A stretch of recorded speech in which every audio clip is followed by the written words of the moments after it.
I recently experienced a quantum healing hypnosis session with Naomi, a Level 2 QHHT hypnotherapist known for her depth, skill, and truly innovative approach. Driven by a deep curiosity to understand my purpose, where I come from, and what I'm really meant to do in this life, I went in with an open mind and a lot of questions.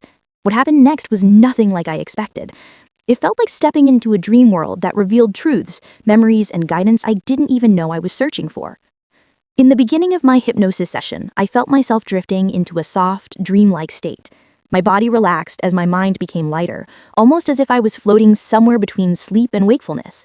Then, I began to see a field of grass, so lush and green it almost glowed. Everything around me was alive with color. Flowers of pink, yellow, blue, purple, and orange dotted the landscape. It felt like stepping into a storybook world, something between Alice in Wonderland and a Studio Ghibli film. The air was warm and gentle, carrying the scent of flowers. I felt free, happy, and completely unbound, as if I could explore forever without limits. As I walked barefoot through the grass, I noticed a younger version of myself, around 8 years old, running joyfully in a white and blue dress. She looked carefree and wild, touching the flowers and laughing. Watching her filled me with a sense of expansiveness. There were no walls, no restrictions, only infinite space to wander. I touched the petals of the flowers, marveling at their colors. When I spoke to them in my mind, they responded softly, saying they were here to show me all the colors of the world. Their presence felt like a reminder that beauty and joy are always around me if I take the time to notice. Then, something magical happened. The petals began to swirl in the air, lifting like tiny rainbow sails. A broom appeared beside me, and, without hesitation, I climbed on. The broom felt alive, almost conscious, and whispered that it would take me where I needed to go. The ground fell away, and I soared into the sky. From above, the world looked like a moving painting, rolling hills, glowing lights, an endless sky. The flight filled me with excitement and a quiet knowing that I was traveling not just through space, but through layers of my own soul. The broom carried me into a new scene, a dark alley lined with mysterious shops, like something from Harry Potter. The air smelled of night and old wood. I felt older now, maybe 18, dressed in a black cloak and tall witch's hat. The shops were quiet, their doors closed, but I sensed laughter and music behind them. I knocked, and after a pause, a large, friendly figure, someone who looked like Shrek, opened the door and invited me in. Inside was a lively gathering of ogre-like men drinking, talking, and dancing. They greeted me warmly, saying they knew me through my husband. Though I couldn't see him, I sensed his presence, like a shadow of someone important, but hidden. As I sat among them, a deeper story began to unfold. Images of a village appeared, men working in mines while women and children were attacked by foreign soldiers. I understood that these soldiers were invaders, taking land and killing the vulnerable. The men who remained were lonely, carrying the heavy grief of their losses. I realized I was different from them. My black cloak allowed me to become invisible, to hide and protect others. I saw myself using this ability to shield women and children, creating safe spaces where soldiers could not find them. Even though the soldiers could see me, they treated me with a strange respect, as if they sensed a power I carried but could not name. The scene shifted again. I was back on my broom, flying through stormy skies. Rain pelted down, lightning spit the clouds, but I felt no fear. I was rushing toward a fire, carrying a mission to help. Somehow I could draw water from the air and send it down to calm the flames. It felt natural, like I had always known how to do this. When I asked where this power came from, a quiet voice within said, "The earth needs you." I understood I wasn't originally from Earth. My soul came from somewhere far away, a place that called me to protect life during times of chaos.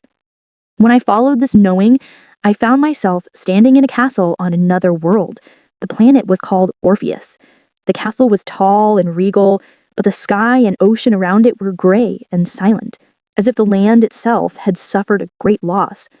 My body there was different, tall, glowing, radiant, dressed in white and gold.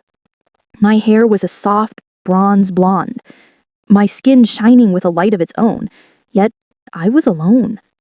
I sensed a past massacre, a tragedy that had left me the only survivor. Though the world outside was muted and gray, Inside the castle, my books glowed with color. When I opened them, the animals on the pages came alive. Tigers, lions, snakes, giraffes, moving and breathing as if they were real. They spoke to me of family and community, of the importance of protecting the bonds of life. They showed me Earth, where animals and humans were suffering from fires and wars and separation. Their message was clear. I was meant to help. The next vision brought me to Earth itself, standing in a burning forest. The fire raged around me, animals fleeing in panic. Here, I felt powerless. My magical abilities seemed gone. My clothes were singed, my body suddenly human and fragile. Fear and sadness flooded me as I realized I could not stop the destruction. Then, through the smoke, a tiger appeared. Without hesitation, I climbed onto its back. The tiger carried me swiftly through the forest, away from the flames. I felt an instant recognition, a deep trust. The tiger told me silently, "I've got you. You're safe."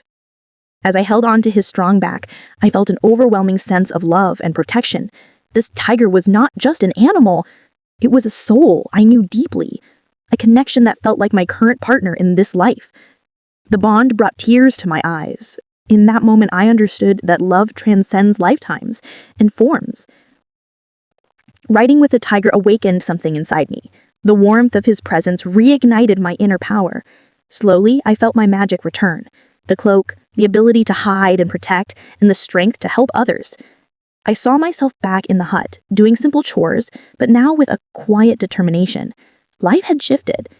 I had lost my husband, my tiger companion, but his love remained within me as a steady force.